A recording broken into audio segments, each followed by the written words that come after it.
తెలంగాణ ఎన్నికల్లో BJP BC ఎజెండాతో వెళ్లాలని భావిస్తోంది. ఏకంగా బీసీ నేతను సీఎం చేస్తామని ప్రకటించాలని యోచిస్తోంది. దీనివల్ల తెలంగాణలో బీసీల మద్దతు లభిస్తుందని బీజేపీ అంచనా వేస్తోంది.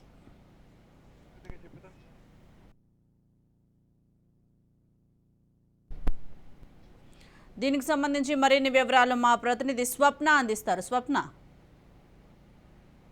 బీసీలకి సంబంధించి బీసీ బంధుగా మేము ఉంటాము అన్నట్టుగా బీజేపీ వ్యవహరిస్తుందా అంటే వ్యవహరిస్తుంది అనే చెప్పుకోవచ్చు. ఓవరాల్గా మనం చూసుకుంటే ఈరోజు బీజేపీ మరికొద్దిసేపట్లో అభ్యర్థుల లిస్టు ప్రకటించబోతుంది. అందులో చూసుకున్నా కూడా మనకు దాదాపు 20 మంది బీసీ సామాజిక వర్గానికి చెందిన వాళ్ళే ఉండేటువంటి అవకాశం ఉంది. అదేవిధంగా బీసీలకు సంబంధించి ఏదో అనామకకు సంబంధించి నియోజకవర్గాన్ని ఇవ్వట్లేదు, చాలా క్రూషియల్గా ఉండి గెలుస్తారు అన్న చోట్ల ఇచ్చేటువంటి అవకాశం ఉంది. అంటే ముఖ్య నాయకుల విషయానికి వస్తే మనకు ఈటల రాజేందర్ కానీ, లేదా బండి సంజయ్ కానీ, అరవింద్ కానీ, శ్రావణి కానీ, అదేవిధంగా వీళ్ళు ఉన్నటువంటి నాయకులలో అదేవిధంగా ఆచార్య తను కూడా చాలా ఎప్పటి నుంచో బీజేపీకే కట్టుబడి ఉన్నటువంటి నాయకులు. సో వీళ్ళందరినీ చూసుకుంటే బీజేపీకి సంబంధించి ఇచ్చినటువంటి చోట్లలో గెలిచే అవకాశాలు కూడా చాలా ఎక్కువగా ఉన్న చోట్లనే బీసీలను నియమించినట్టుగా మనకు అర్థమవుతుంది.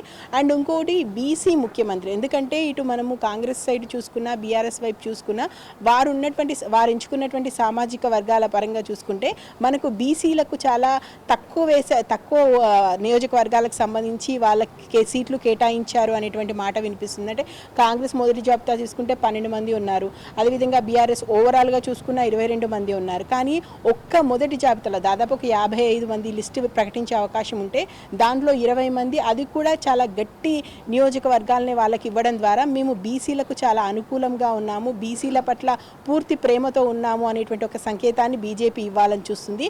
At the same time BC సామాజిక వర్గానికి సంబంధించి కూడా ముఖ్యంగా మహిళలు ఎక్కువగా ఉండేలా చూసుకుంటున్నారు. అందులో ఎవరెవరు గెలవగలిగే సత్తా ఉన్నారు, వాళ్ళలో ఒకవేళ ముఖ్యమంత్రిగా ఎంచుకోవాలంటే ఎవరిని ఎంచుకోవచ్చు అంటే బీసీలకు సంబంధించి మేము అధికారంలోకి వస్తే బీసీ ముఖ్యమంత్రి అనేటువంటి ఒక నినాదంతో వెళ్తే ఎలా ఉంటుంది అనే చర్చ ప్రస్తుతం బీజేపీలో నడుస్తున్నట్టుగా అక్కడ బీజేపీ నాయకులు మాట్లాడుతున్నటువంటి మాటలను బట్టి తెలుస్తుంది. ఒకవేళ ఏదైనా బీసీలకు సంబంధించి మహాగర్జన సభ లాంటివి ఏదైనా సభను ఏర్పాటు చేసి అక్కడ మోదీ లాంటి నాయకుడితో లేదంటే ఇంకో పెద్ద నాయకుడితో ఇదేమన్నా లేదు మేము ఒకవేళ గెలిస్తే బీసీకి సంబంధించినటువంటి వ్యక్తినే ముఖ్యమంత్రి చేస్తాము అని భారీ బహిరంగ సభలో ఏమైనా ప్రకటిస్తారా లేదా అనేది చూడాలి. ఏదేమైనా మొదటి నుంచి చెప్తుంది ఒకటే, మేము బీసీలకు సంబంధించి అంటే మిగతా సామాజిక వర్గాలకు సంబంధించి ఉన్న వాళ్ళలో బీసీ అనేది చాలా కీలకం. అందులో కూడా చాలా క్రూషియల్ వర్గాలు ఉన్నాయి. వాళ్ళు కనుక ఒకవేళ వాళ్ళ ఓట్ బ్యాంకింగ్ టర్న్ అవ్వగలిగితే బీజేపీకి గెలుపు ఓటములు విపరీతంగా ప్రభావితం చేస్తారు. అంటే వాళ్ళు గెలిపించే సత్తా బీసీలకు ఉంది.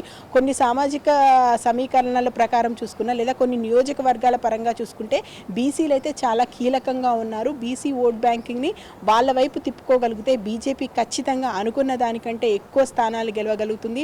మరొక వైపు ఇటు పవన్ కళ్యాణ్తో పొత్తు అంటున్నారు కాబట్టి సీమాంధ్రకు సంబంధించినటువంటి vote banking, BC vote banking, మహిళలను ఎక్కువగా ఇవ్వడం ద్వారా మహిళలకు సంబంధించిన ఓట్ బ్యాంకింగ్ వీటిని తెలంగాణలో పొందాలని చూస్తున్నారు.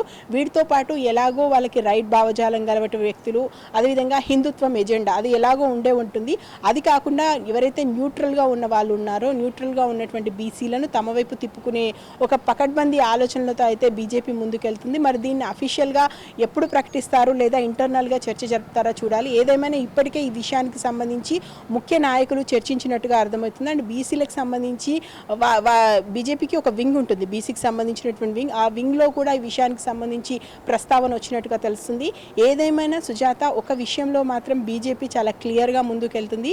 బీసీ సామాజిక వర్గం అంతా మా వెంట ఉంది, మేము బీసీ సామాజిక వర్గం వెంట ఉన్నాము. అండ్ బీసీలకు సంబంధించి ఏ వర్గాలు ఉన్నాయి వాటి కూడా అంటే ఏబిసిడి ఇలా ఉన్నటువంటి వర్గాల వారిగా కూడా వాళ్ళని డివైడ్ చేసి ఏ నియోజకవర్గాల్లో ఏ బీసీలో ఎక్కువగా ఉన్న ఓట్లు ఉన్నాయి అండ్ ఎవరు ప్రభావితం చేస్తారు దీనికి సంబంధించి చాలా గట్టి లెక్కలు బీజేపీ వేసినట్టుగా తెలుస్తుంది. ఇంటర్నల్గా దానికి సంబంధించినటువంటి ఒక సర్వేని తీసేసుకొని ఆ సర్వే ప్రకారమే ప్రస్తుతం బీసీలకు సంబంధించినటువంటి కేటాయింపులు చేశారు. అండ్ ఒకవేళ బీసీ ముఖ్యమంత్రి అనేటువంటి నినాదంతో బీజేపీ పూర్తి స్థాయిలో ప్రకటించి వెళ్ళగలిగితే ఖచ్చితంగా అది బీజేపీకి అడ్వాంటేజ్ అయ్యే అవకాశం ఉంది. మరి చూడాలి దాన్ని అఫీషియల్గా ప్రకటిస్తారా లేదా ఇంటర్నల్ చర్చల వరకే పరిమితం చేస్తారా ఏంటి అనేది.